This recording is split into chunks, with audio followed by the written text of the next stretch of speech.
時間となりましたので、セミナーを開始いたします。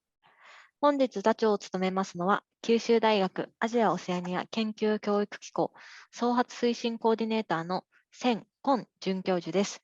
千先生、よろしくお願いいたします。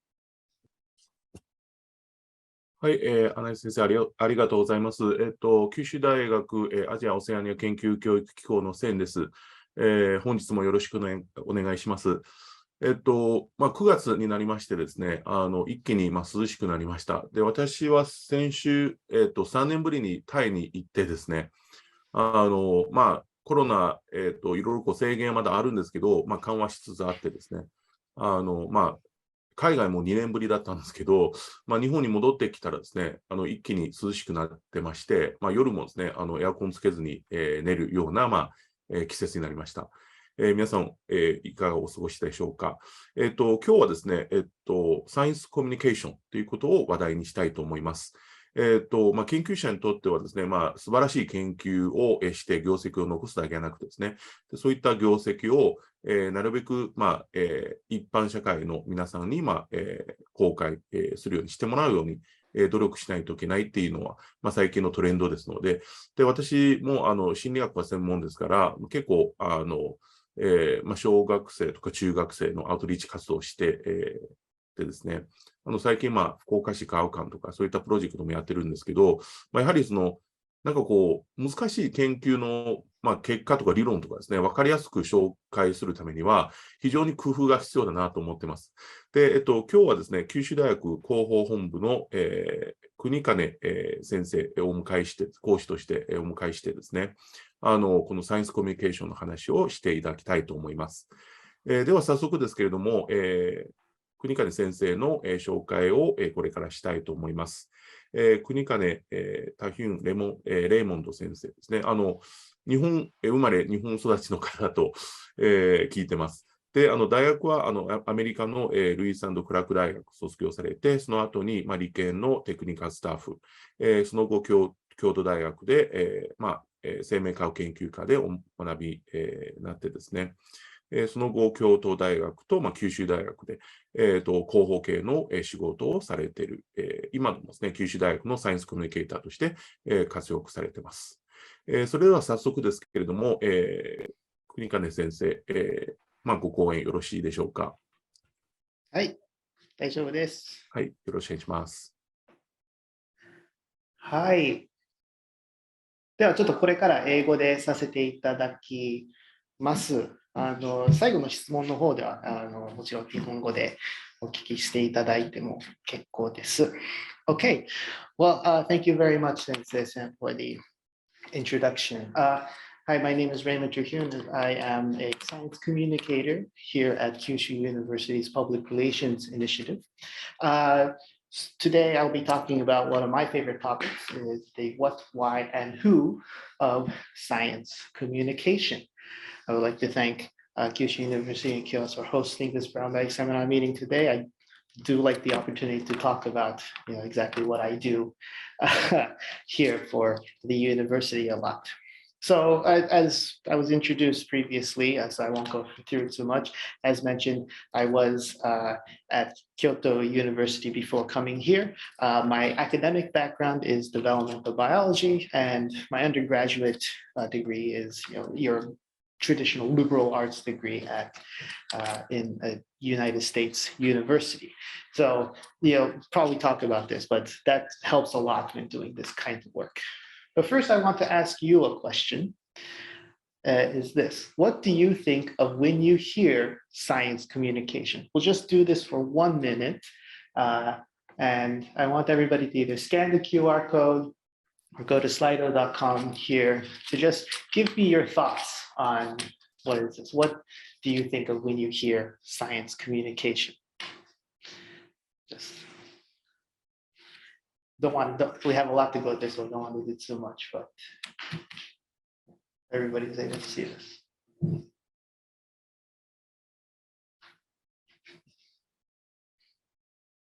Hey, okay, I think I know who wrote that one.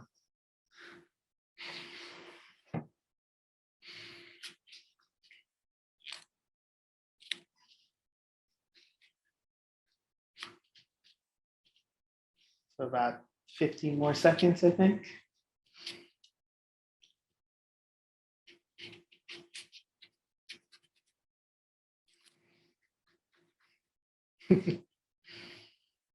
All right.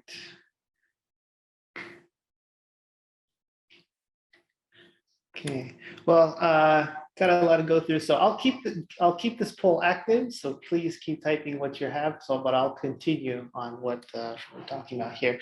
So the basic definition, like what is science communication, right? The basic definition of what is science communication is the practice of informing, educating, and raising awareness of science-related topics.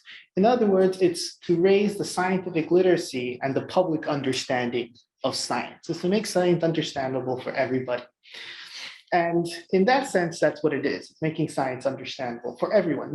And I take it as this, it's not just for public, not for, the public people, the ipanjin, but it's for students, it's for other researchers as well. It's basically, diversifying everybody's idea and understanding of the sciences. So why is science communication? Why do we do it? Why is it important to do? Well, there's many reasons. We can go talk 20 minutes on each of these individual topics, but I think the most straightforward answer would be this one. Taxpayers are stakeholders and they deserve to know. Most scientific research, especially in Japan, is funded by public money, by taxpayer money. And as taxpayers, us, I hope everybody's paying taxes, as taxpayers, we deserve to know what our money is going to, and we deserve to understand how that money is being used. So pretty straightforward. I think especially another reason we'll only do two things today is this: combating misinformation. This is something certainly that's been more prominent in the last 3 to 4 years. There have, due to the COVID-19 and the vaccines, there's a lot of bad people spreading misinformation and lies about these kinds of things. And being able to properly communicate the science accurately and convincingly is a key way to fighting that kind of misinformation and lies. In a more, I guess, technical aspect, it's also a policy of the Japanese government. It's a policy of most governments, actually. But the Japanese government, well, we're in Japan, so we'll talk about the Japanese government's policy. But every 5 years, the government puts out this science technology basic plan, which is, what does the Japanese government do for the next 5 years regarding their science policy? And if you look at almost like every single time this new policy gets renewed, there are things about the emphasis of science communication and raising the public understanding of science, whether it be saying that the researcher or the institution is obligated to explain their research results to the public, to the formulation and dissemination of an image of science technology literacy is very important for the citizenry, or the government's promotion of science communication activities, which includes things like supporting science cafes and science museums, right? And even now, the most recent government 5-year government plan, they renewed it to a science, technology, and innovation basic plan. I don't know why they decided to call it STI basic plan, but yeah, so that has this section here as well that actually emphasizes I need to find my scroll here, the joint creation of knowledge and strengthening of science and technology communications through participation of various entities such as citizen participation. So even in the most recent plan, there is a straightforward section here talking about the necessity of science communication as policy. I think we have a lot of researchers who are affiliated with research institutes and universities in the audience today. And it is Kakenhi season, right? And even in the Kakenhi, when you're in your applications with Kakenhi, in the guidelines, there is a section here that talks about that the grantees of Kakenhi are urged to actively pursue public promotion of their research achievements through the aid of Kakenhi, so as to make them widely known to the public at large. If you have your kakenhi, it's not just using that money for equipment on your research directly. You are urged to actually use that kakenhi also to make your research publicly known, widely known to the public. So there's a lot of like, okay, obvious, more nebulous things, but there is a more specific answer of why science communication is necessary. So let's see, who is science communication? Who are these nebulous science communicators who use science communication in this world? Well, we first have to talk about, kind of just the general process of how science communication works. This is a very simplified way anyway. But you have, say, research results, or a scientist, he has the most recent paper. They'll take that to a science communicator, and then a science communicator will promote that to a very kind of audiences, whether it be the general public or just the news, journalists, other scientists or students, even policymakers, people making the laws and policies for a country. So it's all that, they get all tossed into these different audiences. Now, especially recently with the dissemination of social media, researchers themselves have access to these kinds of audiences, and they do very well with them. It's definitely encouraged if you want to do, if you're a researcher, you can access these different kinds of audiences yourself, and they tend to be the best proponent and promoter of their own research, and the audience themselves is much more accessible to the researchers, which is really good. Alternatively, a science communicator can have like a beat, a specific field that they work in, and that could be any kind of specific science in the topic or information, whether it be, say, like environmental policy, global warming, engineering, physics. They can cover a specific topic and then promote that to different audiences. Now, there's definitely overlap in here, right? So like journalists could also be part of this, like taking a specific beat. But anyway, it's not just specific research, but it's also specific topics in science as well. Then there's the mediums that you can use. What kind of methods to outreach and connect with the audience? It could be, you could use films through interviews and documentaries, audio, radio, podcasts are a big thing now. Presentations like through science cafes and public lectures here at the Brownback seminar like this. Social media, and then the more traditional writings of articles and press releases. Now, and then these can go to these general audiences. So this is what the kind of assembly line looks like for just general science communication that you might see. And mixing and matching these together produces different kinds of science communication and science communicators. So we're going to go through just a bunch of examples now. So when you have science communicators who take the latest research or the latest papers that scientists produce, and they use more of the medium of writing, and they'll be writing press releases as articles to connect with the news media or journalists or certain web outlets. Then what do you get? Then you get people like me, institutional science communicators, or another word that they call it are public information officers, or PIOs.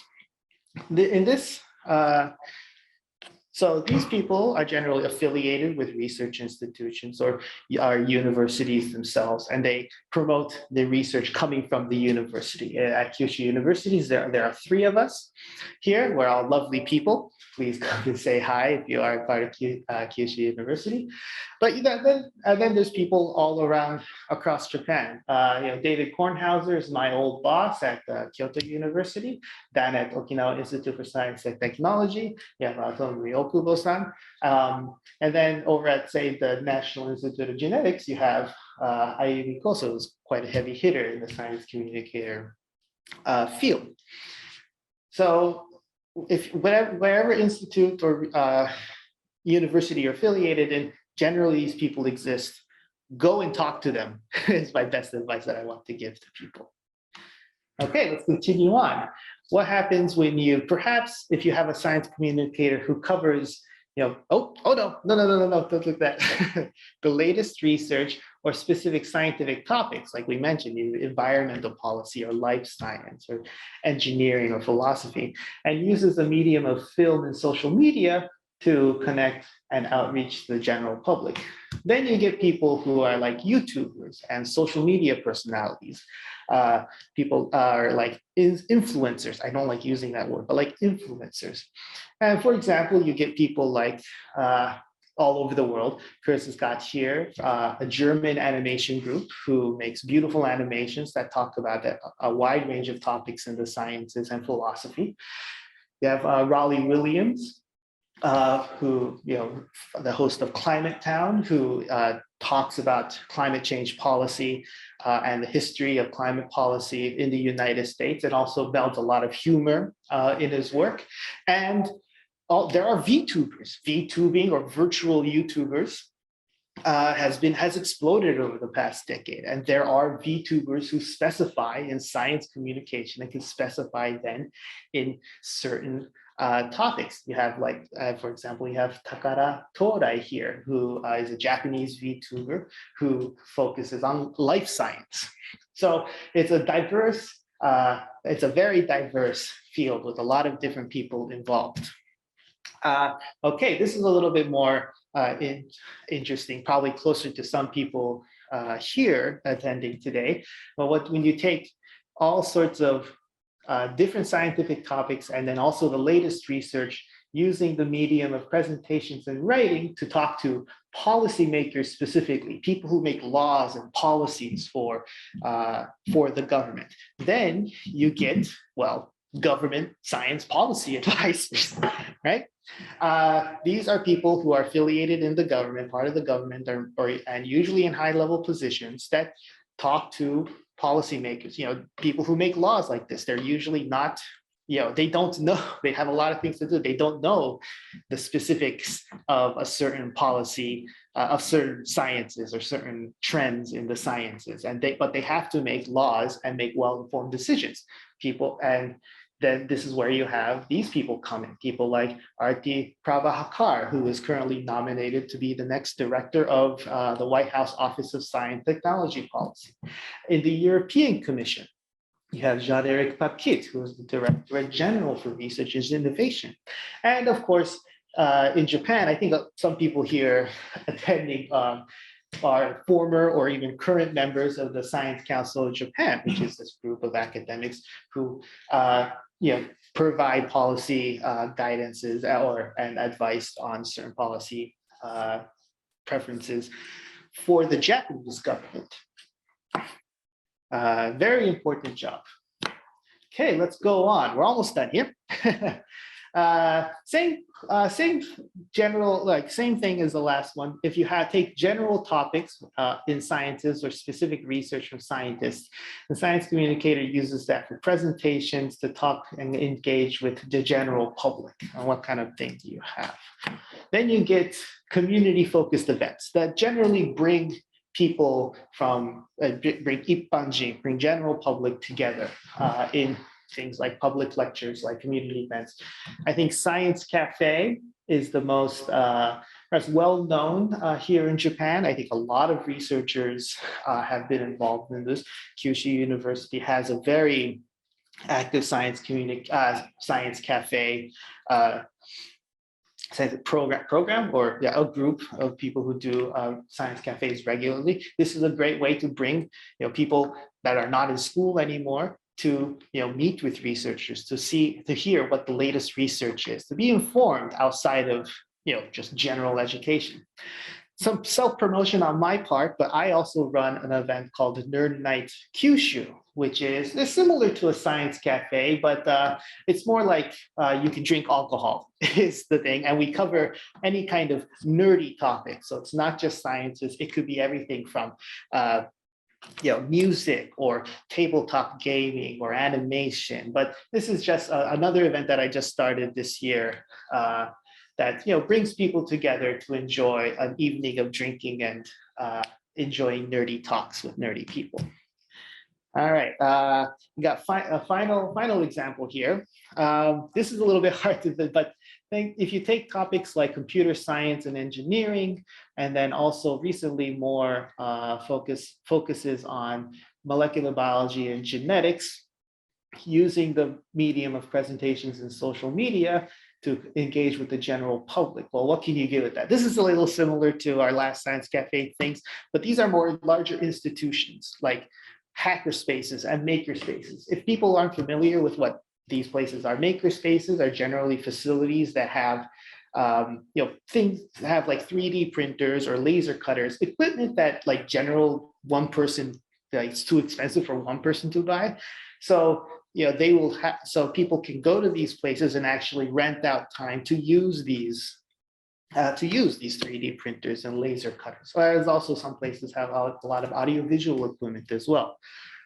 Of course, these places tend to be hacker spaces as well, where people with computer science backgrounds or with computer engineering backgrounds can come together and collaborate. In fact, here in Fukuoka, in the heart of Tenjin, there is the Engineer Cafe. This is backed by the Fukuoka city government. This is a hacker space, maker space that people freely go in and out of. So please, if you're interested in these places, you're free to go in here. It's free of charge. It's really, the people there are really great. My background is in biology, and I'm happy to say that there has been a trend over the last decade and a half of trying to do biohacker spaces where people can go and do bio wet work, doing genetics work, doing PCRs actually.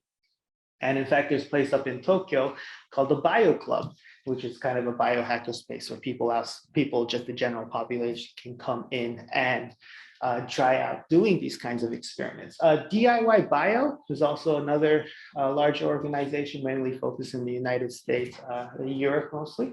But these are places similar to hacker spaces, maker spaces, where where general population can go in and learn how to do these, PCRs and genetic techniques. All in all, science communication is a wide, complex, very diverse field, and we're just scratching the surface of the quote unquote industry. There's a lot of different people and organizations involved. If you're my age, and have U.S. background, maybe slightly older, younger, Carl Sagan is probably somebody who is an inspiration to all of us, who's the host of Nova. People like Ed Young, who's a writer for The Atlantic, who writes some fantastic books on different kinds of scientific topics.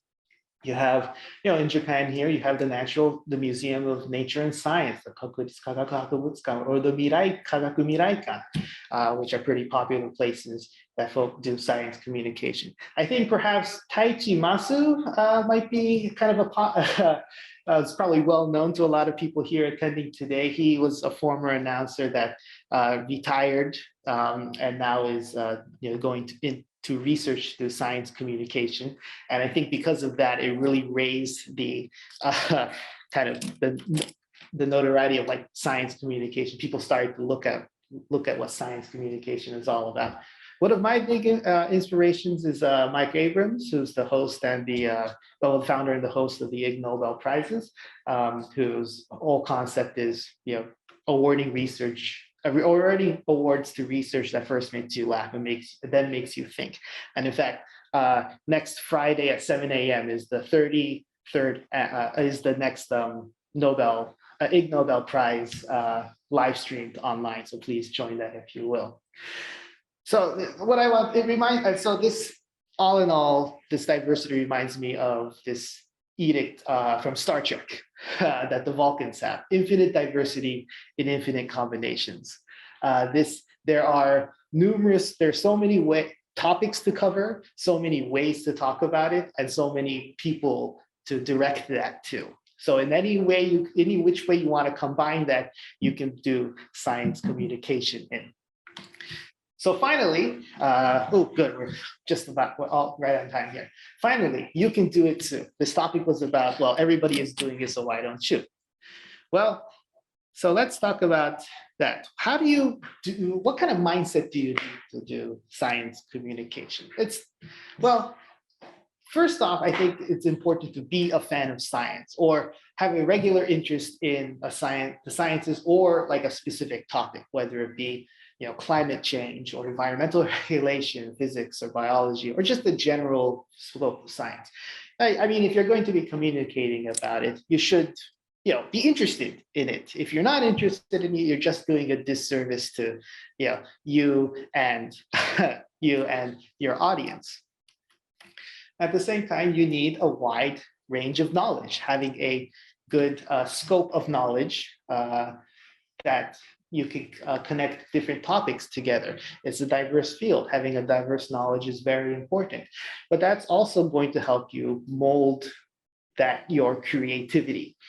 It's important to use metaphors and find creative ways to make these complex topics in sciences understandable for people, especially for the general public, or depending on the age of your audience. But at age of the audience. But that also connects to, you need to keep in mind who you're talking to and what you're using, the medium and the audience you're using. You have to keep in mind these things. Who are you talking to? What methods are you using? That presentation that you used at your conference 2 weeks ago is not going to fly it's not going to fly when you talk to the general public at the Science Cafe a week from now. You need to be able to cater your presentation and methodology to the audience that you're working on, and that's very important to do. That is very important to do and keep in mind. And of course, finally, is to be confident. Obviously, easier said than done. Confidence is key. Being able to communicate your work with authority, in a sense, goes a long way in what you do. And that's just a general scope of general advice for life. But in science communication, being confident in your work and confident in what you're saying is absolutely vital.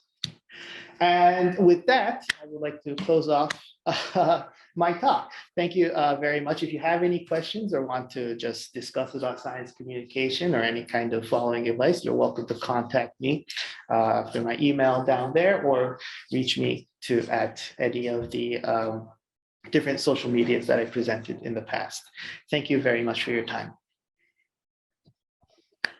Thank you very much for your presentation. I didn't know you will presentation in English, so maybe I should give the introductions in English. I'm sorry.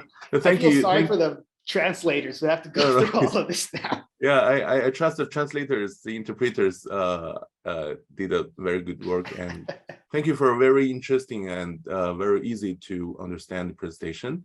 And I think there will be a couple of questions. Should I turn off my screen sharing?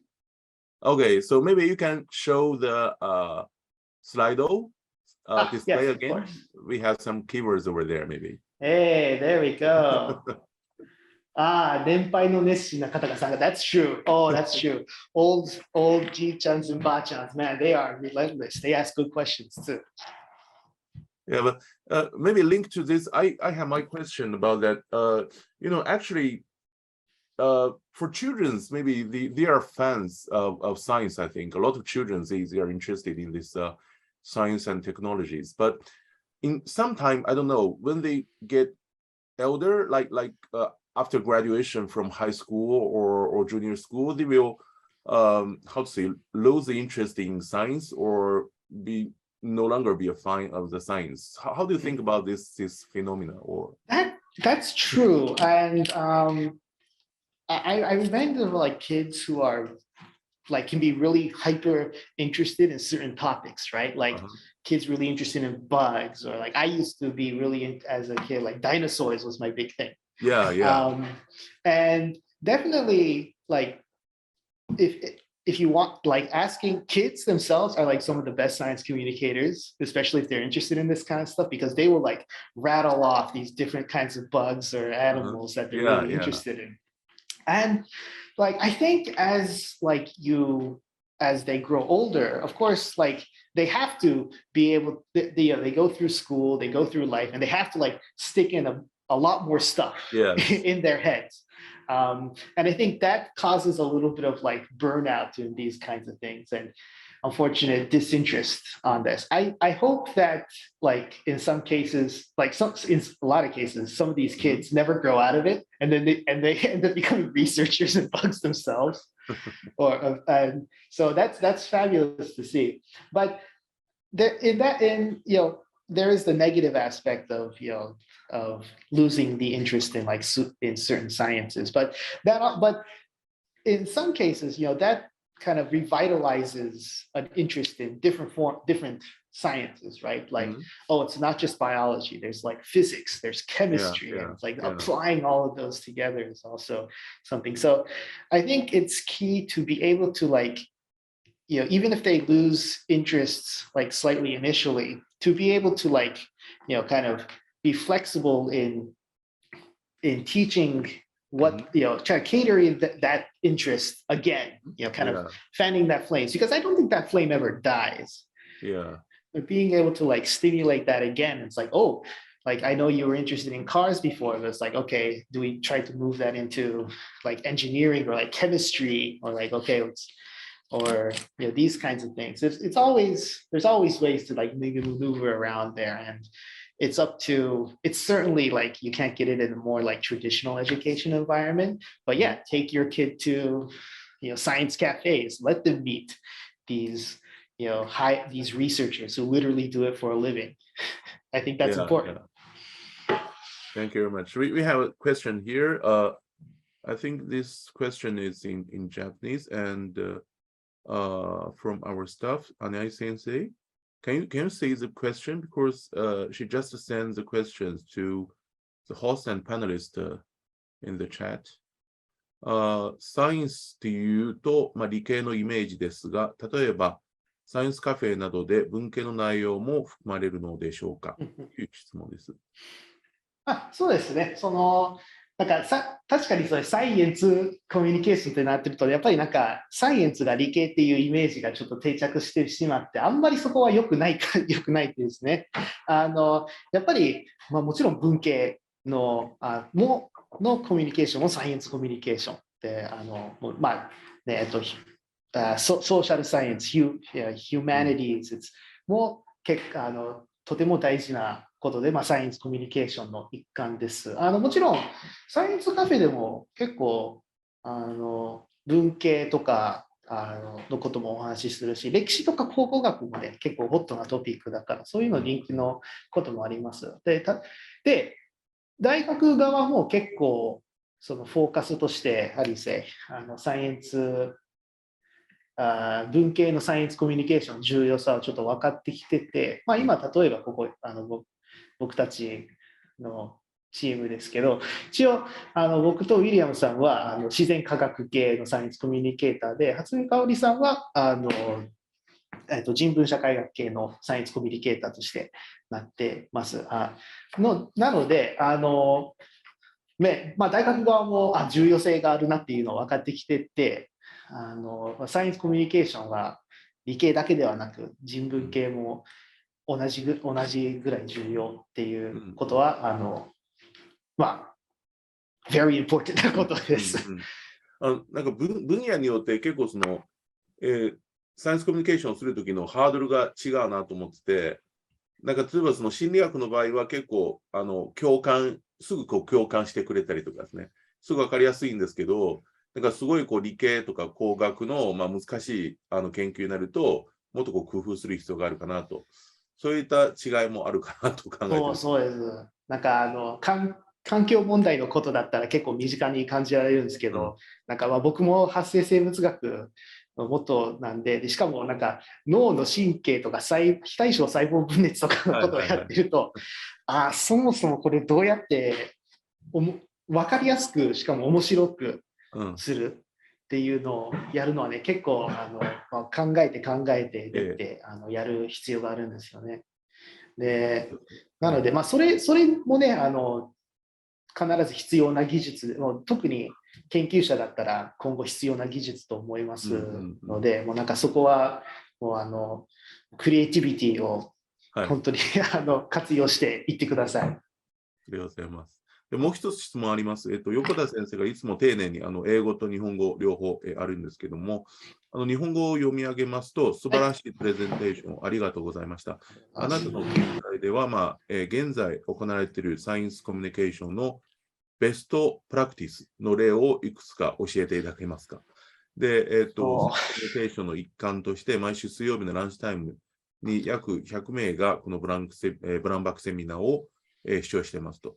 より多くの九州大学外の人々や海外の人々にリーチして、よりグローバルな影響を与える方法についてアドバイスをいただけますか。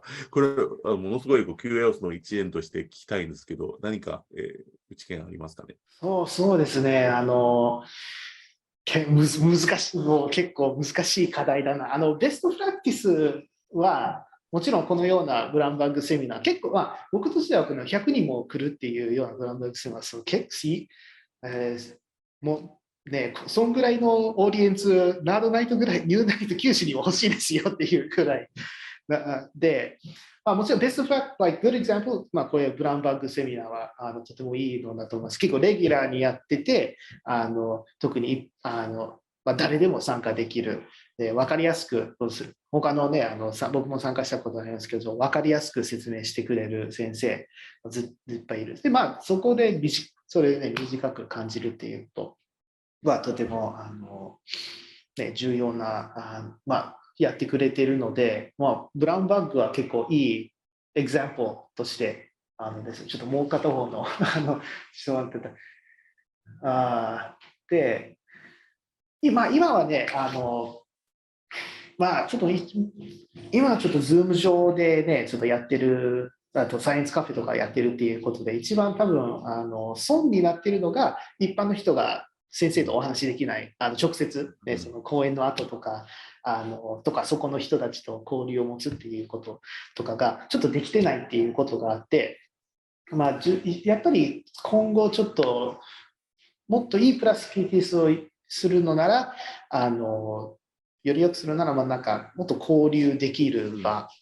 ちょっと対面をね、全部するっていうのはちょっと難しいですけど、やはりで対面にしてからこそうまくいくサイエンスコミュニケーションがあるのがちょっと重要です。より多くの時代が変える、人よりグローバルな影響を与える方法についてアドバイス。そうか、2つ目がこのリーチとグローバルな影響ですよね。難しいな、これ結構難しい課題で、本当に僕からの観点でしか言えないんですけど、もちろん、SNS っていう部分も重要で、そこでね、どういう人に持っていかれたら、ちょっと SNS の活用をターゲットするっていうこともあるんですけど、とにかく宣伝するっていう方法ならもちろんあるんですよね。もうワイドなオーディエンスにそういう宣伝、それで例えばなんか100人1000人出して、そこの 1% だけが入ってきても、OK、10人の方が来たっていう成果で良ければね、もちろんできない、ね、なんかワイヤーとかに出して宣伝するっていう方法もありますけど、それが逆に日本人の一般の人がよく一番使うのが SNS がなんかツイッターだから、ツイッターにフォーカスして、もう先生だけ、自分たちのツイッターだけじゃなくても活用している先生たちにもとにかくいろいろとね宣伝回しといて、結構ツイッターうまく使っている先生たちにももう無理やりでも引き入れて一緒にね、なんかこういう楽しいことあるぞっていうのを宣伝するというのがありますかね。ここもプレゼンでも言いましたけど、そのオーディエンスとメディア、何を使っているかっていうのをね、ちょっとうまく考えて、それに沿ってフォーカスを突き込むべきだとは思います。なんかインフルエンサー必要ですよね。旧大はインフルエンサー作らないんですかね。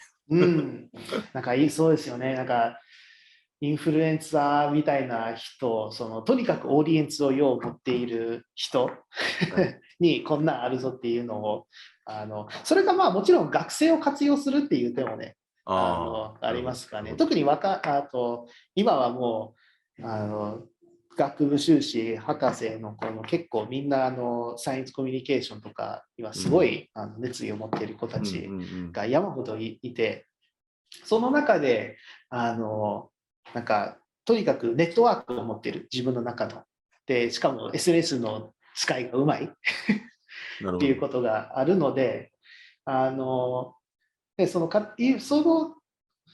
の子たちに何か例えば、ね、インフルエンサー知ってるかもしれないっていうことだから、そこで入ることができるかもしれませんね。とにかくなんか自分の身の回りでの人たちになんかできるだけ協力してもらうっていうのだったら、影響が上がるんじゃないですか。なるほど。ありがとうございます。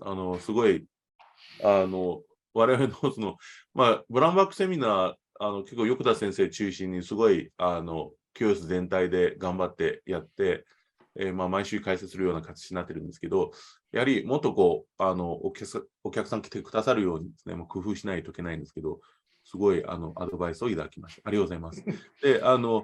で、時間もちょうどなりましたので、今日の、ブラウンバックセミナーは、これで、終わりしたいと思います。国上先生、本当に今日の発表ありがとうございました。どうも楽しい時間ありがとうございます。はい、これからもよろしくお願いします。はい、よろしくお願いします。もちろん特に九州大学所属の先生たちは僕みたいな人たちがいますので、はい、ぜひ何かディスカッションとかなんか質問があればアウトリーチしてください。ありがとうございます。すごい心強いです。それでは最後に事務局から連絡がございますので、穴井さんですかね。よろしくお願いします。国金さん、先生、ありがとうございました。最後に事務局よりご案内させていただきます。まず、次回のブラウンバックセミナーのご案内です。次回は来週9月14日水曜日の12時10分より、九州大学ユヌス&地域ソーシャルビジネス研究センター特任教授の岡田正治先生より、ユヌス・ソーシャルビジネス社会問題解決型ビジネスとしてと題し講演を実施いたします。詳細はホームページをご覧ください。